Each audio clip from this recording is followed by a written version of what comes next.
రేవంత్ రెడ్డి గారు అట్లాగే deputy CM బట్టి విక్రమార్క గారు వారితో పాటు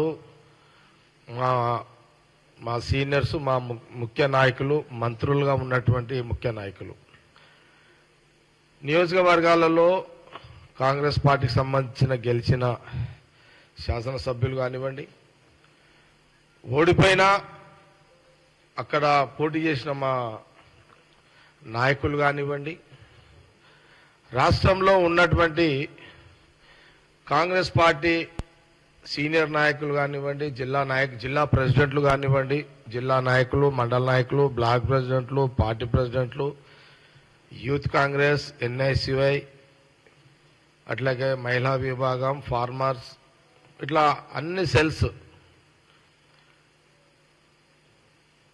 అందరూ ఈరోజు కాంగ్రెస్ పార్టీ ప్రభుత్వము ఏర్పాటు చేసుకోవడానికి గత ఎన్నికల్లో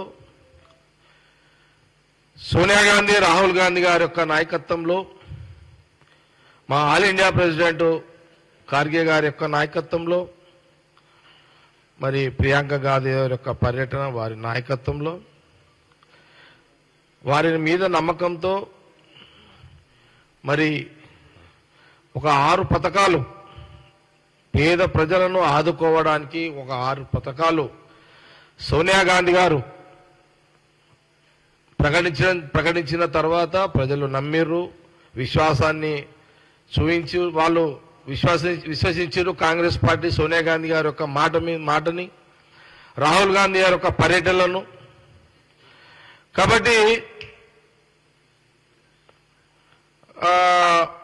కాబట్టి ప్రజలు ఆ నమ్మకంతో ప్రభుత్వాన్ని ఏర్పాటు చేశారు అవకాశం ఇచ్చారు మరి ప్రజలిచ్చిన యొక్క కాంగ్రెస్ పార్టీ ప్రభుత్వాన్ని ఏర్పాటు చేసుకునే యొక్క క్రమంలో చేసుకునే రోజు ఆ రోజు సోనియా గాంధీ గారు రాహుల్ గాంధీ గారు మరి వారి సమక్షంలో సీఎం రేవంత్ రెడ్డి గారు ప్రమాణ స్వీకారం చేసిన తెల్లారే మీరందరూ కూడా చూసిర్రు వితిన్ 24 అవర్స్లో ఆ రోజు సోనియా గాంధీ గారు ఈ 6 పథకాల్లో హామీలు ఏవైతే ఉచిత బస్సు ప్రతి మహిళ ఈ తెలంగాణ రాష్ట్రంలో ఒక గ్రామం నుంచి ఒక గ్రామము వాళ్ళ గ్రామం నుంచి ఒక పట్టణము ఈ ఊరు నుంచి ఆ ఊరు నుంచి ఇంకో ఊరు రాష్ట్రం మొత్తము ఉచితంగా ప్రయాణం చేసే ఒక హామీ పథకాన్ని అమలు చేయడము 24 గంటల్లోనే సీఎం రేవంత్ రెడ్డి గారు ప్రారంభించడం కూడా జరిగింది వారు ప్రారంభించారు నేను ఆ రోజు నేనే కాదు సీఎం రేవంత్ రెడ్డి గారు మా డిప్యూటీ సీఎం క్యాబినెట్లు మా సీనియర్ లీడర్ అందరూ కూడా మేమందరం కూడా బస్సులో ఎక్కినాం ఆ రోజు ముఖ్యమంత్రి రేవంత్ రెడ్డి గారు లాంచింగ్ చేసిన తర్వాత నేను చాలా ప్రాక్టికల్గా చూసిన ఆ రోజు బస్సులో ఆ ఉచిత ప్రయాణ మహిళలందరూ కూడా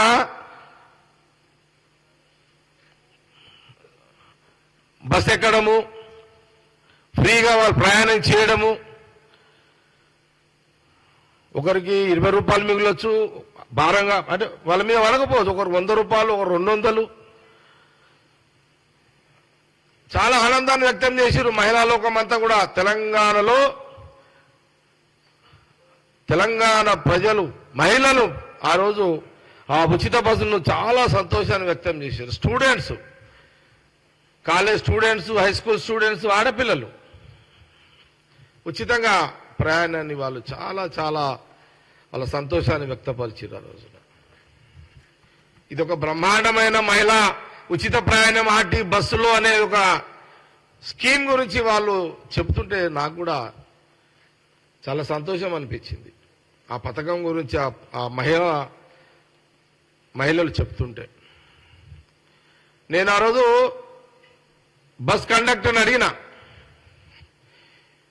నువ్వు ఇప్పుడు ఎక్కడి నుంచి వస్తున్నావు అని అంటే నేను పడంచేరు నుంచి నిజామాబాద్ ఆ జిల్లాకు నేను అక్కడికి వెళ్తున్నా. రోజుకి ఎన్ని ట్రిప్పులు కొడతావంటే 2 ట్రిప్పులు కొడతానన్నాడు తను. అప్ అండ్ డౌన్ అంటే 4 ట్రిప్పులు. ఈ 4 అంటే పోను రాను. ఎంత టికెట్ ఎంత ఉంటుందంటే 150 రూపాయలు ఉంటుందన్న టికెట్ అన్నాడు.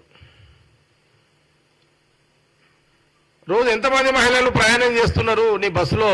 4 పోను రాను 4 ట్రిప్పులు అంటే దాదాపు మహిళలు రోజుకి నా బస్సులో అప్ అండ్ డౌన్ 4 ట్రిప్పులు తీసుకుంటే 400 మంది మహిళలు నా యొక్క బస్సులో ప్రయాణం చేస్తున్నారు అన్న. చాలా సంతోషం అనిపిస్తుంది అని ఆ ఆర్టీసీ కండక్టర్ చెప్పడం జరిగింది. ఇది ప్రాక్టికల్. ఇది కాకపోతే కేటీఆర్ హరీష్ రావు బస్ ఎక్కరు కాబట్టి వాళ్ళకి తెలియదు. వాళ్ళంతా బెంచ్ కార్లలో తిరుగుతారు. వాళ్ళకి తెలియదు ఇదంతా. వాళ్ళంతా ఏ మధ్యలో ఎందుక మీరు? కాబట్టి వాళ్ళు బెంచ్ కార్లలో తిరుగుతారు. కేటీఆర్ హరీష్ రావు ఆ కుటుంబం మొత్తం బెంచులలోనే తిరుగుతారు. ఇంకా నాకు వేరే పేర్లు రావు. కార్లై చిన్నానా నీకేమన్నా తెలుస్తే చెప్పు నాకు. ఆర్డీ బీడీ గీడ్లు అన్నీ ఇట్లా తిరుగుతారు వాళ్ళంతా. BMW. ఎందుకంటే నేను బ్రిజా కార్లో తిరుగుతాను. నాకు ఆ పేర్లు తెలివాయి. నా ప్రాబ్లం అది అనా కదా అన్న. నేను ఈ మధ్యలో అయితే టాక్సీ బండ్లో తిరుగుతున్నా. చిన్న బండ్లే. ఈ మధ్యలో అయితే ఆటోలలో కూడా తిరుగుతుంటాను నేను.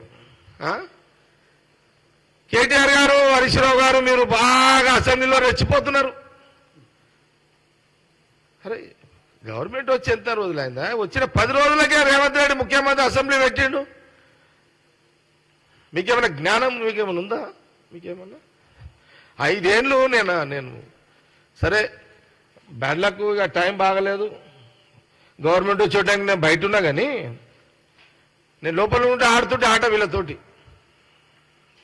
నేను లోపల ఉంటే నేను టైం బాగుండి నేను ఎమ్మెల్యేగా ఉండుంటే కేటీఆర్ని హరీష్ రావుతో ఆడుకుంటుంటే మంచిగా. అట్లేం లేదు. నాకు తెలుసు వాళ్ళతో ఎట్లా ఆడుకోవాలో. మీరు ఆ బండ్లలో తిరుగుతారు. ఆర్టీసీ యొక్క విలువ మీకు తెలియదు. సోనియా గాంధీ రాహుల్ గాంధీ గారికి తెలుసు ఆ విలువ. ఎందుకంటే వాళ్ళ ఆస్తులు వాళ్ళ చిరాస్తులు అన్నీ కూడా ఆనాడు మహాత్మా గాంధీ కాలం నుంచి తీసుకుంటే నెహ్రూ గారు వాళ్ళ నాయన మోతీలాల్ నెహ్రూ గారు ఉన్న భూములు ఆస్తులు లక్షల కోట్ల ఆస్తులు ఇండిపెండెన్స్ కోసం ఇచ్చేసిన చరిత్ర వాళ్ళది. వాళ్ళకి తెలుసు ఆర్టీసీ బస్సు విలువ ఏందో వాళ్ళకి తెలుసు. సోనియా గాంధీ గారికి రాహుల్ గాంధీ గారికి తెలుసు.